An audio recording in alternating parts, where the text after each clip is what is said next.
kitchen right now. And today I am with Becke, and Becke is my friend. And today we are going to be talking about fibromyalgia,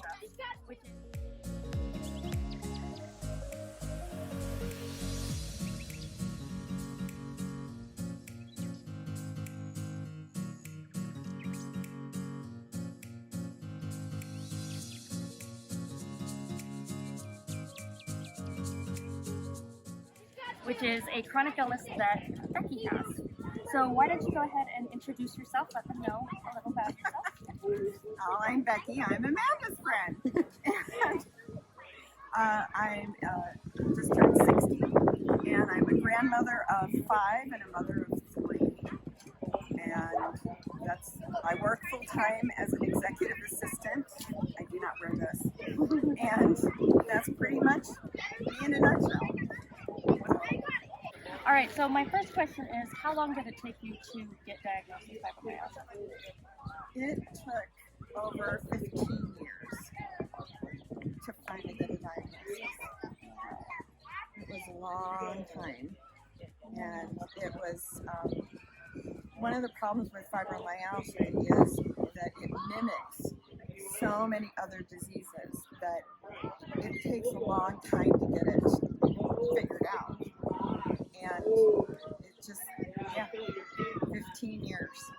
And that's a long time. So what tests were performed in order to diagnose you? Well, what finally happened was a very close friend of mine,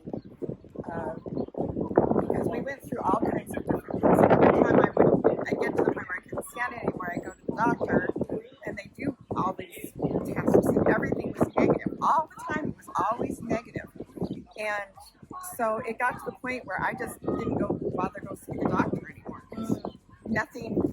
Nobody could figure out what was wrong with me. And I felt like a hypochondriac because nobody could figure it out. And so one day, a very dear friend of mine passed away very suddenly. And it was really hard on me. And anytime you're under like a lot of stress, you go through what's called a flare. And so I had a flare where I was just in extreme pain. I felt like I had a sunburn all over my skin, and I broke down and went to my internist. And she looked at me and she started doing what's called the pain point test. So there's 16 different pain points. And usually if you have like 11 of the 16, that will usually indicate anything of fibromyalgia. Well, I had all 16. So yeah, she would just like push up here, and it felt like she was drilling through my shoulder. And then she did low on my hip, and I thought I was going to go through the ceiling. So yeah, she said, that's what you have. And I went, okay, well, at least I have a diagnosis. So that made me feel better. And then I knew I wasn't being a hypochondriac anymore. So, yeah. I think that's the great, not that getting a diagnosis means that it's going to get cured, but it's that feeling that I'm not going crazy, that it's a real thing. Yeah. Exactly. And so many chronic illnesses are like that. Mm-hmm. It takes a long time to get a diagnosis.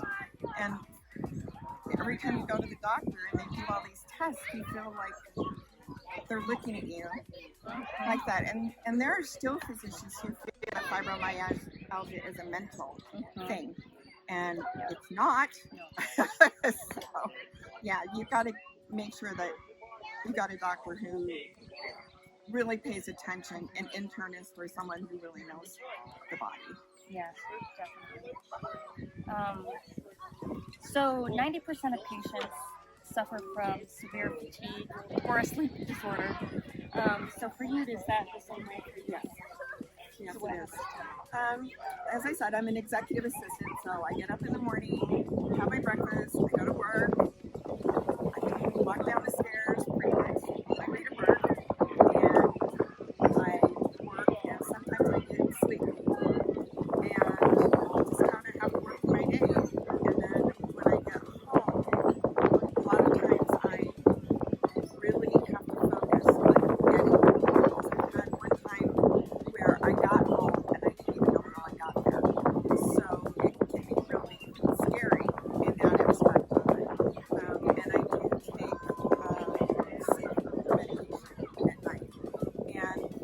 that, I only wake up maybe 3 or 4 times a night. If I didn't have the sleeping medication, it'd probably be more like 5 or 6 nights a night.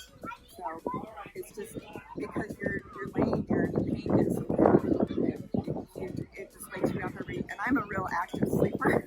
So every time I move or I turn, it's just So other than muscle pain, tenderness, things like that, those symptoms, do you have other symptoms on top of the typical fibromyalgia symptoms? I also have osteoarthritis, which of course compounds because then you not only have the muscle pain, but you've got the joint pain, and the fatigue is awful. And because I come home from work and I can't get up my stairs by myself to get to the baby. So fortunately I have the grandsons who are around and they help around my ankles and shoes come off. I try to wear the least bit of clothing I can possibly wear, just because it feels awful to wear anything, especially when you're going through a flare. And I'll just describe what a flare is like for you. So, have you ever gone to the gym where you've worked out so much that your muscles, the next morning, it's really hard to move your arms and your muscles? Okay, so take that, times it by 20, and you have what a flare feels like. So, it's really hard because those two things combined it just make it even hard to move. And in order to kind of manage it, you have to move. So that's, like walking. I don't do hard exercise because it will just knock me out for the day. And like this event, where we've worked really hard for 2 days, I will go home and I will not be able to get out of bed Sunday at all. Monday it will be a struggle. But, to get up is doing the work. The choice of food. Yeah, it's not fun. So if you had advice for someone that had just been diagnosed with fibromyalgia, what advice would you give them to help them feel better? Another big thing that comes along with fibromyalgia is depression. And that can be not just feeling depressed, depression, where you feel like you just want to dig a hole, crawl in it, and cover yourself up and never come out again. So for someone who's just been diagnosed with fibromyalgia, if you aren't already seeing a therapist, I would recommend that you get a really good, not only therapist, but a psychiatrist, a doctor who can actually help you with medications and manage that. Because feeling bad about yourself is only going to cause a flare and it's just going to cause you to feel worse. Another thing that I would advise you to do is to stay away from refined sugars. It's really bad for you. Breads can be very difficult to manage. So, fruits a little bit, but more like healthy greens and things like that. Fish is really good for you. So just be careful of your diet and stay away from like the gooey chocolate cakes and stuff like that. And if you do eat them, just prepare. You're probably not going to feel really good. One thing that I've learned about fibromyalgia is that pain pills don't help. So like I have oxycodone, and all it does for me is just put me to sleep longer. So if I'm having a really rough night, I'll take my pain medication and an oxycodone just to help me sleep. But it isn't going to help with the pain at all. So mindfulness exercises are really good. And I usually try to do that at night when it's quiet and my grandchildren are along in my face. And just go from the top of your head all the way down to your toes and learning to relax and give yourself some quiet music and a quiet space, because you really have to take care of yourself. When you have fibromyalgia, it's important for you to don't do things like we're doing that are going to cause you to go up and down and up and down and up and down. The way way my doctor described it is you kind of have to be like a little turtle. You go for this long and then you rest. And then you go for this long and then you rest. You go for this long and you rest.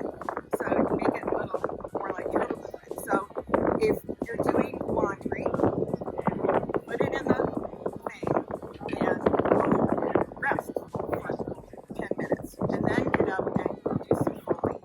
And then rest for 10 minutes. And then you can do other things. So it's going to take you longer to do things.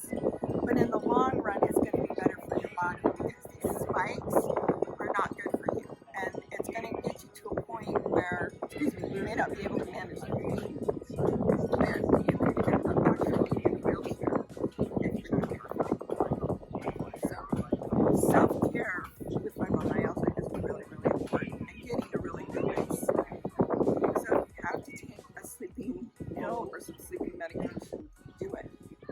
Because otherwise, the pain's going to stay bad and even get worse with less sleep you have. I think that's fantastic advice. And I also agree with being able to see a doctor that can give you medication. I know there's a stigma around getting medication, but if it helps you, then it's worth it. And I highly suggest that if you need to see a therapist or a psychiatrist, go and see one. They're amazing and they can help you. So thank you so much for being willing to be my interview. I appreciate it greatly. If you want to continue the journey with me and learn more about chronic illnesses or life with chronic illnesses, then go ahead and click that subscribe button and go ahead and click that like button if you did enjoy this video. Remember to be kind. Kindness is free, so give it out to everyone, and I'll see you next time. Bye. Alright. Take one.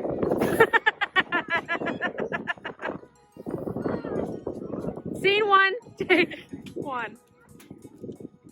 In the storm that we Scene two, take one. Thank you.